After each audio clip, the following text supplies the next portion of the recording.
এখনি অতি গুৰুত্বপূৰ্ণ নটিফিকেশ্যন WT মেছেজ ইতিমধ্যে আহিছে। এই মেছেজটো আহিছে 28/1/2026 অৰ্থাৎ আজিৰ তাৰিখত, আজি ৰাতি ভিডিঅ'টো প্ৰস্তুত কৰা হৈছে 28/1/2026 তাৰিখত। চাওক, অল ডিষ্ট্ৰিক্ট কমিশ্যনাৰ কামৰূপ বাই হেণ্ড অল ডিষ্ট্ৰিক্ট কমিশ্যনাৰ, প্ৰত্যেকখন ডিষ্ট্ৰিক্টৰ কমিশ্যনাৰ আৰু ডিষ্ট্ৰিক্ট কমিশ্যনাৰলৈকে পঠিয়াই দিছে। অল চাব ডিভিজন, প্ৰত্যেকটো চাব ডিভিজনলৈকে পঠিয়াই দিছে। এখন অতি গুৰুত্বপূৰ্ণ WT মেছেজ হয়। ইয়াতে আমি গোটেইখিনি কথা এতিয়া ইণ্টাৰপ্ৰিট কৰিম, কি কথা ইয়াতে দিছে, আৰু প্ৰত্যেকখন স্কুলত বা প্ৰত্যেকটো ৰাজহুৱা খণ্ডৰ যিখিনি প্ৰতিষ্ঠান আছে প্ৰত্যেকলৈকে দিয়া হৈছে এখন গুৰুত্বপূৰ্ণ নটিফিকেশ্যন। গোটেইখিনি কথা আমি ইয়াতে ইণ্টাৰপ্ৰিট কৰিম। সৰু এটা অনুৰোধ আপোনালোকে থাকিলে, যদি প্ৰথমবাৰ চেনেলটো ভিজিট কৰিছে, চেনেলটো ছাবস্ক্ৰাইব কৰি ৰাখিব এনেকুৱা খবৰবিলাক আপোনালোকে পাবৰ কাৰণে।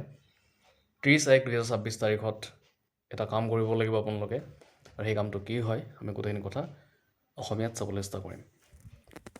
ইয়াতে চাওক, বিষয়টো হৈছে 30/1/2026 তাৰিখে শ্বহীদ দিৱস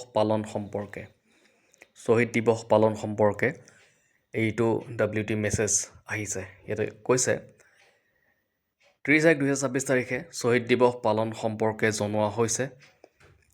পূৰ্বৱৰ্তী বছৰৰ দৰে ভাৰতৰ স্বাধীনতা সংগ্ৰামত নিজৰ প্ৰাণ উৎসৰ্গা কৰা সকলৰ স্মৃতিত 30 জানুৱাৰী 2026 তাৰিখে পুৱা 11 বজাত সমগ্ৰ দেশজুৰি 2 মিনিট নীৰৱতা পালন কৰা হ'ব।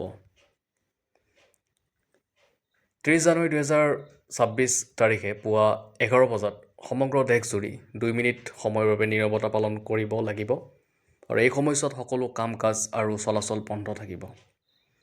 য'ত সম্ভৱ 2 মিনিট নীৰৱতা আৰম্ভ আৰু সমাপ্ত হোৱাৰ সংকেত চাইৰেন বা সেনা বন্দুকৰ শব্দেৰে দিয়া হ'ব।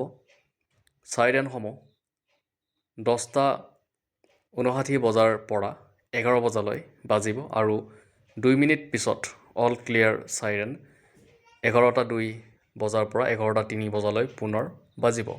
য'ত চাইৰেন উপলব্ধ তাত এই পদ্ধতি অনুসৰণ কৰিব পাৰি।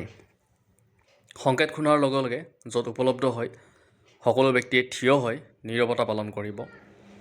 যিসকল ঠাইত সংকেত ব্যৱস্থা উপলব্ধ নহয় তাত 11 বজাত 2 মিনিট নীৰৱতা পালন কৰিবলৈ সকলো সংশ্লিষ্ট পক্ষলৈ উপযুক্ত নিৰ্দেশনা জাৰি কৰিব পাৰি।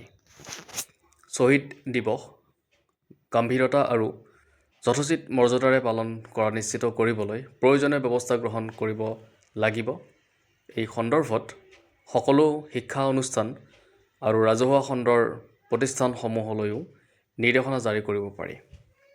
স্বাধীনতা সংগ্ৰাম আৰু জাতীয় সংহতি বিষয়ক আলোচনা বক্তৃতা আয়োজন কৰিব পাৰি। প্ৰয়োজন মতে হাইব্ৰিড মাধ্যমতো শ্বহীদ দিৱস পালন সম্পৰ্কে প্ৰতিবেদন দাখিল কৰিব লাগিব। তো দেখিলে আপোনালোকে শ্বহীদ দিৱসৰ লগত সংগতি ৰাখি এইখিনি কাম কৰিব লাগিব, যিখিনি কথা ইতিমধ্যে কোৱা হ'ল। যদি ভিডিঅ'টো ভাল লাগিছে লাইক, শ্বেয়াৰ, ছাবস্ক্ৰাইব এটা কৰি দিব।